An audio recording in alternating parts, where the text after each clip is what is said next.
Hello students, myself doctor Yashraj Pardeshi, director of academy of biology. आज के lecture में हम पहले पढ़ेंगे biotic agents of pollination.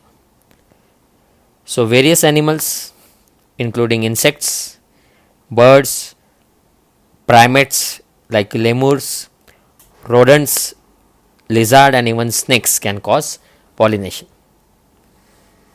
Often flowers of animal pollinated plants are specially adapted for a particular species of animal. तो पहले हम पढ़ते हैं insect pollination, that is entomophily. Example कुछ आप याद रखना जो आपके बोर्ड बुक के पेज नंबर 7 और 8 पर आपको मिलेंगे, स्टेट बोर्ड बुक के 12th के। एग्जाम्पल्स लाइक सेस्ट्रम, जास्मीन और रोज। फ्लावर्स के इसमें एडेप्टेशन होते हैं, they are large and brightly coloured, they have increase nectar and they have sweet smell. इनमें स्टिग्मा होता है रफ और स्टिकी, और पोलन ग्रेन होते हैं स्पाइनी, और पोलन ग्रेन के एक्साइन पर होती है पोलन किट। तो ये एडेप्टेशन आपको याद रखना है। फिर फ्लोरल रिवॉर्ड्स देते हैं ये फ्लावर्स, मतलब जो पॉलिनेशन के लिए जो इंसेक्ट आता है उसे नेक्टर मिलता है और पोलन ग्रेन्स मिलते हैं एज अ फूड। फिर कुछ आपको स्पेसिफिक पॉइंट्स याद रखने हैं, जैसे सेल्विया नाम के प्लांट के फ्लावर में लेवर मैकेनिज्म और turn pipe, TURN turn, PIPE pipe mechanism, एक स्पेशल मैकेनिज्म होता है जिसके कारण वो पोलन ग्रेन इंसेक्ट के बॉडी पर स्टिक हो जाते हैं, और फिर वो इंसेक्ट जब दूसरे प्लांट के फ्लावर के स्टिग्मा में जाता है या स्टिग्मा पे जाता है तो वो पोलन ग्रेन्स डिपॉजिट हो जाते हैं और क्रॉस पॉलिनेशन होता है। तो क्रॉस पॉलिनेशन के लिए ये बहुत ज़रूरी है। फिर आप देख सकते हो एमॉर्फोफैलस फ्लावर। फ्लावर का ही हाइट होता है उसमें अबाउट 6 फीट। वो फ्लावर की जो खासियत ऐसा है कि it is one of the tallest flower and it provides safe place to lay eggs for the insects. तो इंसेक्ट्स वहाँ पर एग्स ले करते हैं। फिर वैसे ही मिलता है एग्जाम्पल यूका नाम का प्लांट, जिसे डैगर प्लांट कहते हैं हम, जो हमने मॉर्फोलॉजी में पढ़ा था, और एक मॉथ इंसेक्ट प्रोनोबा मॉथ। उन दोनों की ये खासियत है क्या, दे शो को इवोल्यूशन, मतलब the species of moth and the plant yucca both are dependent upon each other. They cannot complete their life cycles without each other. The moth deposits its eggs in the ovary के locule में वो eggs deposit करता है, and the flower in turn gets pollinated by the moth. फिर जब वो moth के eggs hatch होते हैं और larva आता है, तो larva of the moth come out of the eggs as the seeds start developing. So they are totally dependent, yucca plant and moth. So that is called को evolution, जो हम evolution में भी पढ़ेंगे। ठीक है, तो आपको ये एग्जाम्पल्स याद रखने हैं इंसेक्ट पॉलिनेटेड प्लांट के एग्जाम पॉइंट ऑफ व्यू से, सेस्ट्रम, जास्मीन, रोज, सेल्विया, एमॉर्फोफैलस और यूका। ठीक है, फिर आपको एनसीईआरटी में पूछते हैं क्या cucumber, mango, people, coriander, papaya, लोबिया, कॉटन, ओनियन, ये सब प्लांट्स कौन से एनिमल्स से पॉलिनेट होते हैं? तो मेनली ये हनी बीज से पॉलिनेट होते हैं। पीपल में आप लिख सकते हो वास्प, WASP, वास्प नाम का एक insect that is a important pollinator in people. बाकी सब मेनली हनी बीज से पॉलिनेट होते हैं। Honey bees are the major insects causing pollination. फिर आपको एक कंसेप्ट पता होना चाहिए जो मैं यहाँ साइड में लिखता हूँ, पोलन या नेक्टर रॉबर्स। मतलब कुछ ऐसे इंसेक्ट्स होते हैं जो पोलन या नेक्टर तो खा लेते हैं फ्लावर का, लेकिन पॉलिनेशन नहीं करते, तो उनको कहते हैं पोलन या नेक्टर रॉबर्स। तो ये सब सवाल नीट में आ चुके हैं, यूका का भी और मॉथ का भी सवाल आ चुका है। फिर इंसेक्ट पॉलिनेशन को एंटीमोफिली कहते हैं, ये भी आ चुका है। तो ये बहुत इंपॉर्टेंट है एग्जाम पॉइंट ऑफ व्यू से। फिर हम देखते हैं pollination by birds, that is called ornithophily. कुछ एग्जाम्पल्स आपको याद रखने हैं, bombax plant, butea, water brush that is callistemon. The flowers are brightly coloured, large and increase nectar. They produce spiny pollen grains so that pollen grains can stick to the body of the bird, लेकिन ये flowers में fragrance या smell नहीं होता है क्योंकि birds में olfactory lobes are poorly develop. तो बहुत स्टूडेंट्स यहाँ गड़बड़ कर देते हैं। इंसेक्ट पॉलिनेटेड प्लांट्स में फ्रेगरेंस होता है उन फ्लावर्स में, लेकिन flowers pollinated by birds they generally are without fragrance because birds have poor sense of smell. इसे कहते हैं ऑर्निथोफिली, बर्ड पॉलिनेशन को। एग्जाम्पल्स मैंने यहाँ पर आपसे मेंशन किए, आप बोर्ड बुक से भी ये पढ़ सकते हो। बोर्ड बुक आपको पढ़ना है बेटा अभी, ठीक है, अलॉन्ग विथ एनसीईआरटी। चिरप्टेरोफिली पढ़ते हैं अभी, pollination by bats seen in the plants like anthocephalus, adansonia, kigelia. ये फ्लावर्स की खासियत होती है strong fragrance with fruity odour. This flowers are dull colour और इसमें large amounts of edible pollen grains बनते हैं ताकि वो बैट्स को it serves as a food. तो यहाँ पर प्लांट का यही मेन एम रहता है कि कैसे तो क्रॉस पॉलिनेशन हो जाए ताकि वेरिएशन आए और इवोल्यूशन और ज़्यादा जो ऑफस्प्रिंग बने it should be having different properties, ठीक है। So cross pollination is very very important. तो ये हमने पढ़ा about entomophily, ornithophily and chiropterophily. अभी हम देखते हैं with the help of our notes कुछ और पॉइंट्स रिगार्डिंग पॉलिनेशन। तो लेवर या turn pipe mechanism by bees in salvia, it helps in cross pollination. फिर ट्रैप डोर मैकेनिज्म होता है बाय वास्प इन फिग। बेटा आपको इसके सिर्फ नाम याद रखना है, ठीक है, एग्जाम्पल और नाम, ये दोनों जो पॉइंट नंबर 1 और 2 है दे फेवर क्रॉस पॉलिनेशन। फिर जो थर्ड वाला है failsafe mechanism in sunflower and argemone, it favours self pollination. ये मैकेनिज्म पूछ सकते हैं, जैसे इसमें क्या होता है, अगर सनफ्लावर में क्रॉस पॉलिनेशन फेल होता है, क्रॉस पॉलिनेशन नहीं हो पाता, तो जो स्टिग्मा रहता है वो बाइफिड रहता है, उसे दो मतलब उसको दो पार्ट्स होते हैं उसके, वो कर्ल बैक होता है so as to pick the pollen sticking to the surface of style. So in sunflower the bifid stigma curls back so as to pick the pollen grains on the pollen grain sticking to the surface of the style. तो ऐसा वो जो stigma होता है, for example this is the style और ये है stigma, तो that stigma curls back so as to pick the pollen sticking to the surface of style and this is fail-safe mechanism। इसके कारण उस फ्लावर के खुद के ही पोलन ग्रेन्स खुद के स्टिग्मा पर डिपॉजिट होते हैं और सेल्फ पॉलिनेशन परफॉर्म होता है। That is fail-safe mechanism of self pollination seen in sunflower. तो ये आपको याद रखना है। फिर एंड्स से जो पॉलिनेशन होता है उसे कहते हैं myrmecophily. Pollination by snakes is called as ophiophily. Pollination by human is called as एंथ्रोपोफिली।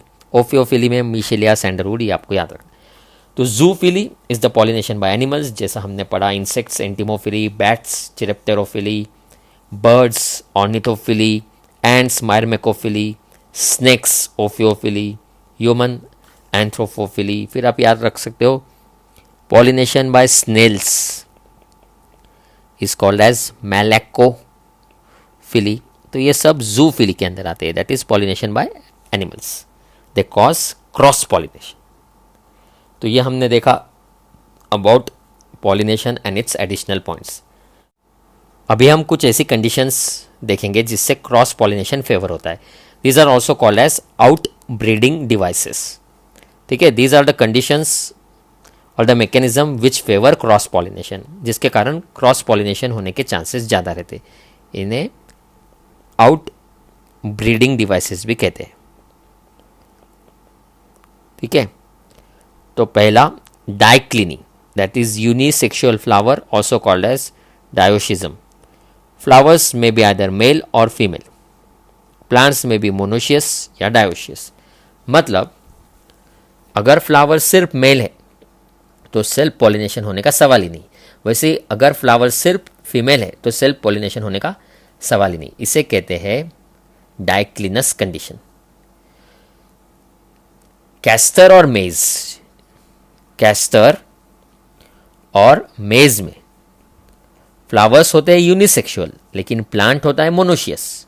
ध्यान से सुनना, in castor and maize flowers are unisexual but plant is monoecious, मतलब यहाँ पर मैं निकालता हूँ, ये है कैस्टर का प्लांट, इसमें ये है मेल फ्लावर, ये है फीमेल फ्लावर, तो प्लांट तो एक ही है, इसलिए कैस्टर और मेज में यूनिसेक्सुअल फ्लावर होने के बावजूद ऑटोगैमी तो प्रिवेंट हो जाएगा, लेकिन जिएटिनोगैमी प्रिवेंट नहीं हो सकता. So in monoecious plants having unisexual flowers, autogamy, that is self pollination, is prevented, but diatonogamy is not prevented because the plant is same. And you know, the transfer of pollen grains from anther to the stigma of different flowers present on the same plant is called as diatonogamy. तो NEET में सवाल आएगा, in castor and maize is autogamy prevented due to unisexual flowers? You will say yes. But is diatonogamy prevented? You will say no. ठीक है, तो ये एक याद रखना. लेकिन पपाया में जो डायोशियस प्लांट है, तो यहाँ पर मैं बताता हूँ, ये है for example 2 plants of papaya, इसमें है मेल फ्लावर और दूसरे वाले में है सिर्फ फीमेल फ्लावर. तो इसमें टोटल क्रॉस पॉलिनेशन होगा, इसमें ऑटोगैमी भी प्रिवेंट हो जाएंगी और जिएटिनोगैमी भी प्रिवेंट हो जाएंगी. क्यों?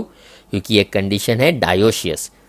प्लांट नंबर 1 है the plant having male flowers and the plant number 2 is the plant having female flowers. So the transfer of pollen grains from anther to stigma of different flowers present on different plant will lead to xenogamy, a cross pollination. So in monoecious plants autogamy can be prevented but diatonogamy cannot. But in dioecious plants both auto and diatonogamy can be prevented because they have unisexual flowers, either only male or female. तो ये points आपको याद रखना है point number 1 से related. अब हम पढ़ते हैं नेक्स्ट कॉन्ट्रीवेंस फॉर पॉलिनेशन. ठीक है, फर्स्ट पॉइंट में कॉन्ट्रीवेंस ऑफ पॉलिनेशन में जो हमने डाइक्लिनी पढ़ा, that was related with unisexual flower. Unisexual flower in monoecious plant या unisexual flower in dioecious plant. अब हम पढ़ेंगे डायोगैमी, जिसे हेटेरोगैमी भी कहते हैं. It is structurally bisexual flower but functionally unisexual. मतलब इसमें क्या होता है, एंथर और स्टिग्मा दैट इज मेल और फीमेल पार्ट दोनों रहते हैं एक ही फ्लावर में, but they mature at different types. Last lecture में हमने देखा था होमोगैमी, जिसके कारण सेल्फ पॉलिनेशन होता था. यह है डायोगैमी या हेट्रोगैमी, जिसमें फ्लावर है बायसेक्सुअल या हर्मैफ्रोडाइट, लेकिन उसमें एंथर और स्टिग्मा की मैच्योरेशन पीरियड डिफरेंट है. मतलब जब एंथर मैच्योर हो जाता है तो स्टिग्मा मैच्योर नहीं रहते, इसलिए एंथर में के पोलन ग्रेन अगर स्टिग्मा पर जाकर डिपॉजिट भी होते हैं तो जर्मिनेट नहीं हो पाते, इसलिए सेल्फ पॉलिनेशन प्रिवेंट हो जाता है. ठीक है बेटा, हम सब कंडीशंस कौन सी पढ़ रहे हैं, the conditions favouring cross pollination, इसे कहते हैं कॉन्ट्रीवेंसेस फॉर क्रॉस पॉलिनेशन. तो 2 टाइप है डायोगैमी के, प्रोटैंड्री और प्रोटोगाइनी. प्रोटैंड्री में anthers mature earlier, seen in salvia, sunflower, rose. Anther पहले मैच्योर हो रहे, इसे कहते हैं प्रोटैंड्री. और अगर स्टिग्मा पहले मैच्योर होते हैं जैसे ग्लोरियोसा, मिराबिलिस में, तो उसे कहते हैं प्रोटोगाइनी. ठीक है, if anthers mature earlier it is called protandry, if stigma mature earlier it is called protogyny. Protandry के एग्जांपल्स बहुत इंपॉर्टेंट है, सेल्विया, सनफ्लावर और रोज. प्रोटोगाइनी के ग्लोरियोसा, मिराबिलिस. तो इन फ्लावर्स में बायसेक्सुअल फ्लावर होने के बावजूद सेल्फ पॉलिनेशन प्रिवेंट हो जाता है, ऑटोगैमी प्रिवेंट हो जाती है और क्रॉस पॉलिनेशन फेवर होता है. ये हो गया सेकंड कॉन्ट्रीवेंस. अब हम पढ़ते हैं third, that is self sterility या self incompatibility. Tobacco, tea, petunia और सम क्रूसिफर्स में क्या होता है, pollen grains are incapable of germinating over the stigma of the same flower.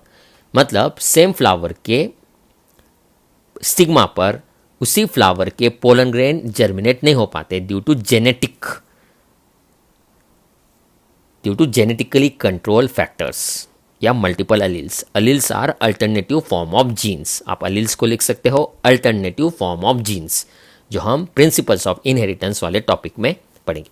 आपको अभी के लिए पता होना चाहिए सेल्फ स्टरलिटी के कंसेप्ट में सेम फ्लावर का नाम है फॉर एग्जांपल ए, उसमें एंथर भी है, स्टिग्मा भी है, लेकिन एंथर में से जो रिलीज होंगे पोलन ग्रेन वो खुद के स्टिग्मा पर, उस फ्लावर के स्टिग्मा पर जर्मिनेट नहीं हो पाते due to certain genetic factors, and this is called self incompatibility या self sterility seen in tobacco, tea, petunia and some क्रूसिफर्स.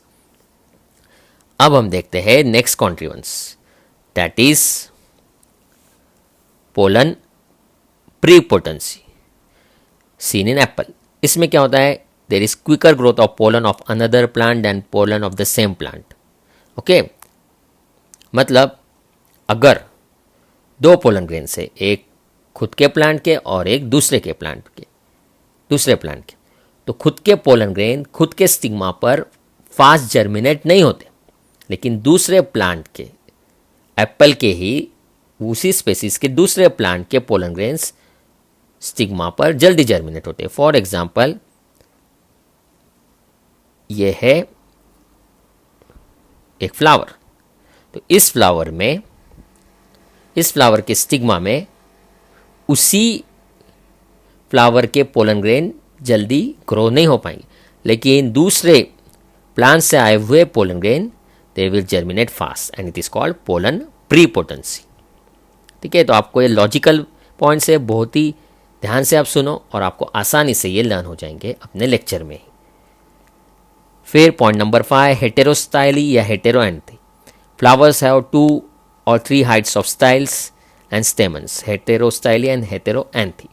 इसके कारण डिफरेंट हाइट होती है स्टेमन की या स्टाइल की, फिलामेंट या स्टाइल की। इसके कारण सेल्फ पॉलिनेशन प्रिवेंट हो जाता है और क्रॉस पॉलिनेशन परफॉर्म होता है due to different length of styles seen in primrose and jasmine. तो याद रखना, प्राइमरोज नाम का एक प्लांट है, उसमें फिर कुछ स्पेसीज ऑफ जास्मिन में ये देखा जाता है, हेटेरोस्टाइली एंड हेटेरोएंथी। फिर लास्ट, हर्कोगैमी।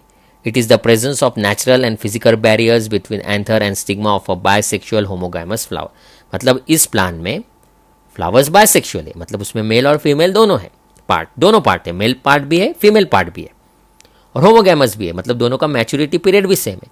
फिर भी सेल्फ पॉलिनेशन नहीं होता क्योंकि उनमें कोई तो बीच में एक बैरियर होता है, नेचुरल या फिजिकल बैरियर, इसलिए self pollination is prevented and cross pollination is favoured scene in सेल्विया। जो हमने कहा था आपको अभी एडिशनल पॉइंट्स पढ़ते वक्त हमने पढ़ा था, सेल्विया लेवर मैकेनिज्म और टर्न पाइप मैकेनिज्म। सेल्विया की फैमिली है लैबेटी या लैमेसी। ठीक है, so that is called as herkogamy. तो ये पॉइंट्स आपको याद रखना है। फिर हर्कोगैमी का और एग्जाम्पल है कैलोट्रोपिस। कैलोट्रोपिस में भी वैसा होता है ड्यू टू नेचुरल बैरियर। और सेल्विया में और एक चीज़ है बेटा, सेल्विया में तो प्रोटेंड्री भी है, तो वहाँ पर वैसे भी सेल्फ पॉलिनेशन नहीं होगा क्योंकि प्रोटेंड्री भी आता है सेल्विया में। तो हर्कोगैमी में आप एग्जाम्पल याद रखना, मेनली सेल्विया के साथ साथ कैलोट्रोपिस और कुछ ऑर्किड्स। ठीक है, तो ये पॉइंट्स आपको याद रखना है। और अगर आपको सेल्विया पूछते हैं और दोनों ऑप्शन देते हैं, डायोगैमी दैट इज प्रोटेंड्री और हर्कोगैमी, तो आप टिक करना प्रोटेंड्री, वो ज़्यादा इसके लिए प्रॉपर एग्जाम्पल है। तो सेल्विया में क्या टिक करोगे, प्रोटेंड्री या हर्कोगैमी, एक ही ऑप्शन चूज करना है तो you will go with protandry. और कैलोट्रोपिस मेनली इसका एग्जाम्पल लिखोगे हर्कोगैमी का। So these are the contrivances, जैसे हमने पढ़े dicliny, dichogamy, self sterility, pollen prepotency, heterostyly, heteroanthy and herkogamy. So these favour cross pollination. अभी अपने जितने लेक्चर्स कंडक्ट हुए उसमें हमने पॉलिनेशन वाला पार्ट तक हमने कंप्लीट कर लिया है, साथ ही साथ outbreeding devices to prevent self pollination. Next lecture में हम पढ़ेंगे पोलन पिस्टिल इंटरेक्शन और फिर हम पढ़ने वाले हैं फर्टिलाइजेशन। तो बेटा अबाउट 50% ये टॉपिक ख़त्म हो चुका है। तो आप प्लीज़ डेली पढ़ो और अपनी ऑनलाइन टेस्ट आपने देने चाहिए। ठीक है, जब भी हम टेस्ट पब्लिश करते हैं you should attempt that online test. Thank you.